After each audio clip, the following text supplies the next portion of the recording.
A Florida Republican candidate who once tried to appeal to the QAnon fringe is now trying to put some distance between himself and that group. Vice News is reporting that Drake Wirtz, who apparently is a WWE former wrestler and former ref. I'm not familiar, but okay. Now he's running for a seat in the Florida State Legislature, and he recently told QAnon, and I love this one, quote, "The storm is never coming. You guys are stupid." Good. All right, I agree. Very astute observation, Drake. Well done. You're a little late to the party, but hey, welcome. Welcome to no longer buying into this insane conspiracy theory. And by the way, if you are unfamiliar with QAnon, they believe that Democrats are running a satanic child sex trafficking ring where they drink the blood of children. Do they have any evidence? No, their evidence is, trust me, bro, there's a pizza shop somewhere. Q told me. Yeah, we had a Q dump drop somewhere. Now, the thing is that Wirtz used to promote QAnon. In fact, he had posted photos of a woman holding a flag saying WWG1 WGA, where we go one, we go all. That's a QAnon slogan. Wirtz even helped organize fundraising and awareness efforts for something called Operation Underground Railroad, an anti-trafficking organization whose CEO has legitimized certain QAnon conspiracy theories. For example, you remember when Wayfair, where they were alleging that Wayfair was a front to buy and sell children, that they were like shipping them in the shipping containers and in the furniture. What? Now, he also failed to overtly disavow QAnon in the way that other groups in the space have. Now, these conspiracy theories, they actually hurt children who are legitimately being trafficked. In fact, look, they take up time, they misdirect resources, and stop people from actually going after actual traffickers, and actually going after the root causes of some of this trafficking as well. Look, if you're looking for a shadowy cabal that could be both anywhere and everywhere and nowhere at once, interesting, well, then guess what? You're not actually looking at those who could be doing the trafficking and putting a stop to the conditions that make people vulnerable to it. And so what makes people more vulnerable, you might ask, to trafficking? Well, turns out somebody's race, gender, sexual orientation, immigration status, and access to housing are all factors that can make someone more vulnerable to being trafficked. You have systemic imbalances related to identity, gender identity, even, that contribute to the vulnerability. Again, you have transgender children, LGBT folks, ethnic minorities like immigrants, and yes, especially indigenous people. They're all incredibly at risk of being trafficked than your typical white middle-class child. Now, when it happens to anyone, obviously it's horrible, but it happens to those communities far more than it happens in white suburban America. So now, that said, how do we prevent it? Well, some of you are not going to like the answer. We boost social services. We help people get out of poverty. Yeah, it actually, not being in poverty reduces your risk of being trafficked. You strengthen education in low-income communities. You ensure healthcare for everyone.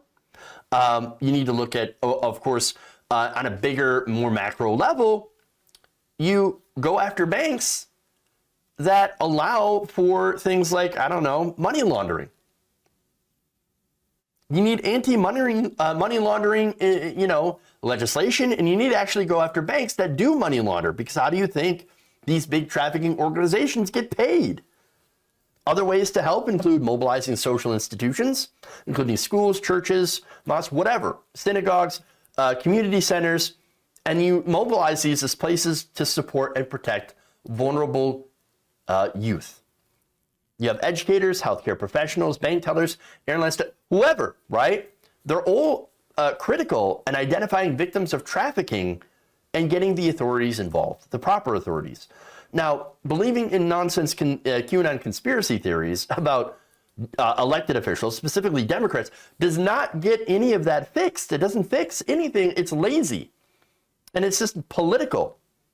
And what they are doing is they're basically calling anyone that they disagree with on policy the worst kind of person in the world. Now, if you've been convinced that someone who might want to raise your wages and give you guaranteed health care is secretly feasting on the blood of children in the name of Satan, well, chances are you might like the policy, but you're never going to vote for that person. You're never going to support them because it's like, oh, I can't support evil. You can't ask me to vote for evil, and this is evil. And so, no, you're going to vote for the person who's the anti-blood drinking candidate, who will likely, of course, want to lower taxes on the rich and corporations. I would argue that those are the real bloodsuckers, the wealthy and corporations. But understand that this is the modern conservative movement in a very meta way, admitting that they don't have a popular domestic agenda to run on, an economic agenda. So what they're doing is that they're pedo-jacketing the entire left. Now back to Wirtz, right? Now Wirtz, he used to attack fake news in the Marxist left after he was quote unquote canceled. Of course, because he's kind of crazy. Wirtz is also accused of leaving a WW meeting over inclusiveness and was also called out by someone else in a newsletter, Babyface versus Heel, after he liked and shared posts from Proud Boy affiliated accounts. Now, he responded in an interview with Vice, quote, "The post on Parler I liked and followed was a repost of the Proud Boys account detailing a human trafficking bust. I am not affiliated with the Proud Boys. I have met Enrique Tarrio, who founded the group," he didn't, "at several conservative events before, but I'm not in close contact with him." Sure. All right, look, whatever. Doesn't really matter. Now, he then, by the way, went after QAnon, which is interesting. And he said this: "It causes people to become what I call couch patriots, where they just sit on the couch, they sit on Facebook, and they don't get up and take action, take responsibility and accountability. Those kinds of theories, they only hurt the mission of ending human trafficking." Well then, great. I can't disagree. If somebody actually makes a good point that I don't agree with in a lot of, a lot of positions, if he makes a good point, I'll give him credit for it. Great, wonderful. And by the way, couch patriot. That's really good. I like that. Because it really does. I mean,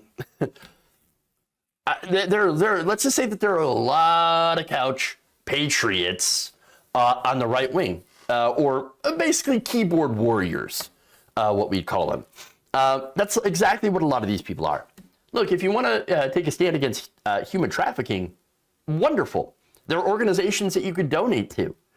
You can also, try to demand changes in your own life by, trying to figure out where your money is going. Look at the supply chains, right? Look at what companies you're doing business with, the banks, like I said. If there's a history of money laundering or criminal abuses that they might have or might not have gotten away with in the past. You can even look at where you're buying stuff, where you're buying your clothes. There's a lot of companies that do business and with factories that are located in countries like Vietnam or China or Nepal, places that have a history of child labor. That's the exploitation of children. And so, yes, there are some things that you can do, that you can even vote with your wallet to try to stop or put a stop to this exploitation. I mean, we've got to also, as I mentioned before, look at the root causes of these issues and try to put a stop to them. And I think taking on corporate exploitation is a big reason, a big way to do that, as well as, by the way, trying to protect sex workers. Now, I think that's really important. A lot of people do not talk about this. If you decriminalize sex work, then that means that sex workers who might be the victims of trafficking are now able to come forward without fear of being arrested, detained, imprisoned by police officers for coming forward and saying, help, I am a sex worker. I do not want to be in this position. I didn't choose to be a sex worker. I'm a trafficked worker. Please help me and do something. They don't have to fear that arrest and reprisal from those authorities. That's one positive that you can have from decriminalizing sex work. And so that and all these other things that I mentioned are things that can be done both on a local, a personal level and also at the governmental level.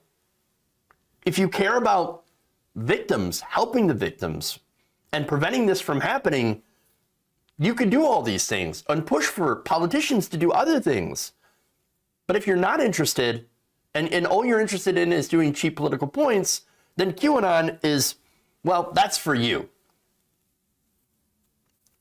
Again, if Mr. Wirtz actually cares about this and is admitting, yeah, that was a mistake. I don't agree with these people, and we should actually help real organizations that combat trafficking, well, then good on him. I'll give him credit, because we should all care about this issue, because it is real and it is a big issue. And unfortunately, groups like QAnon are just getting in the way of tackling this very real issue with nonsense bullshit.